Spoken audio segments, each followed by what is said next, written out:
دین کی خاطر سختیوں کا برداشت کرنا اور تکالیف و مشقت کا جھیلنا۔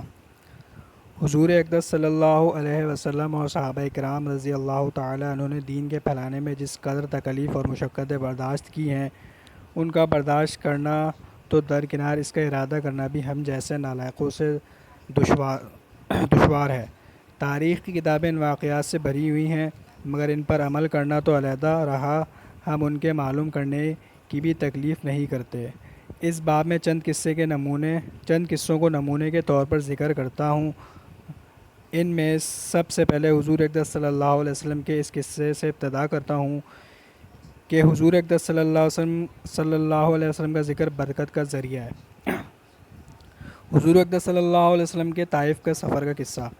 نبوت مل جانے کے بعد 9 برس تک نبی کریم صلی اللہ علیہ وسلم مکہ مکرمہ میں تبلیغ فرماتے رہے اور قوم کی ہدایت اور اصلاح کی کوششیں فرماتے رہے، لیکن تھوڑی سی جماعت کے سوا جو مسلمان ہو گئی تھی اور تھوڑے سے ایسے لوگوں کے علاوہ جو باوجود مسلمان نہ ہونے کے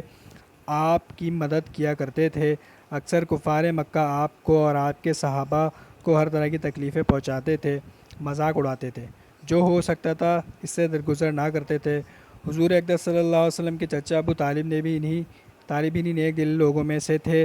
جو باوجود مسلمان نہ ہونے کے حضور اقدس صلی اللہ علیہ وسلم کی ہر قسم کی مدد فرماتے تھے۔ 10ویں سال میں جب ابو طالب کا بھی انتقال ہو گیا تو کافروں کو اور بھی ہر طرح کھلے مہار اسلام سے روکنے اور مسلمانوں کو تکلیف پہنچانے کا موقع ملا۔ حضور اقدس صلی اللہ علیہ وسلم اس خیال سے طائف تشریف لے گئے کہ وہاں قبیلہ ثقیف کی بڑی جماعت ہے، اگر وہ قبیلہ مسلمان ہو جائے تو مسلمانوں کو ان تکلیفوں سے نجات ملے اور دین کے پھیلنے کی بنیاد پڑ جائے۔ وہاں پہنچ کر قبیلے کے 3 سرداروں میں سے جو بڑے درجے کے سمجھے جاتے تھے گفتگو فرمائی اور اللہ کے دین کی طرف بلایا اور اللہ کے رسول کی یعنی اپنی مدد کی طرف متوجہ کیا، مگر ان لوگوں نے بجائے اس کے کہ دین کی بات قبول کرتے یا کم از کم عرب کی مشہور مہمان نوازی کے لحاظ سے ایک نو وارد مہمان کی خاطر مدارت کرتے، صاف جواب دے دیا اور نہایت بے رخی اور بد اخلاقی سے پیش آئے۔ ان لوگوں نے یہ بھی گوارا نہ کیا کہ آپ صلی اللہ علیہ وسلم یہاں قیام فرما لیں۔ جن لوگوں کو سردار سمجھ کر بات کی تھی کہ وہ شریف ہوں گے اور مہذب گفتگو کریں گے، ان میں سے ایک شخص بولا، اوہو آپ ہی کو اللہ نے نبی بنا کر بھیجا ہے۔ دوسرا بولا، اللہ کو تمہارے سوا کوئی ملتا ہی نہیں تھا جس کو رسول بنا کر بھیجتے۔ تیسرے نے کہا، میں تجھ سے بات کرنا نہیں چاہتا، اس لیے اگر واقعی نبی ہے جیسا کہ دعویٰ ہے تو تیری بات سے انکار کرنا مصیبت سے خالی نہیں، اور اگر جھوٹ ہے تو میں ایسے شخص سے بات کرنا نہیں چاہتا۔ اس کے بعد ان لوگوں سے نا امید ہو کر حضور اقدس صلی اللہ علیہ وسلم نے ان لوگوں سے بات کرنے کا ارادہ فرمایا کہ آپ تو ہمت اور استقلال کے پہاڑ تھے، مگر کسی نے قبول نہ کیا، بلکہ بجائے قبول کرنے کے حضور اقدس صلی اللہ علیہ وسلم سے کہا کہ ہمارے شہر سے فوراً نکل جاؤ اور جہاں تمہاری چاہت کی جگہ ہو وہاں چلے جاؤ۔ حضور اقدس صلی اللہ علیہ وسلم جب ان سے بالکل مایوس ہو کر واپس ہونے لگے تو ان لوگوں نے شہر کے لڑکوں کو پیچھے لگا دیا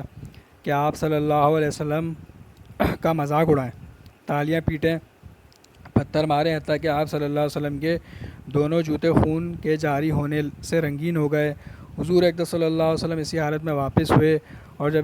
جب راستے میں ایک جگہ ان شریروں سے اطمینان ہوا تو حضور اقدس صلی اللہ علیہ وسلم نے فرمایا، یہ دعا مانگی، اے اللہ تجھے سے شکایت کرتا ہوں اپنی کمزوری اور بے حسی کی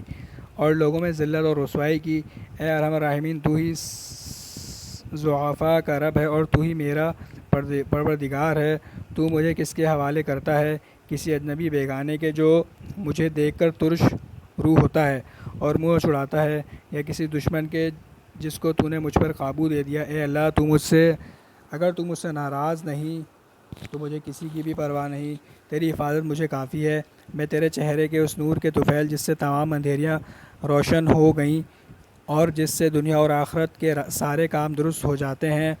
اس بات سے پناہ مانگتا ہوں کہ مجھ پر تیرا غصہ ہو یا مجھ سے ناراض ہو۔ تیری ناراضگی کا اس وقت تک دور کرنا ضروری ہے جب تک تو راضی نہ ہو۔ تیرے سوا کوئی طاقت ہے نہ قوت۔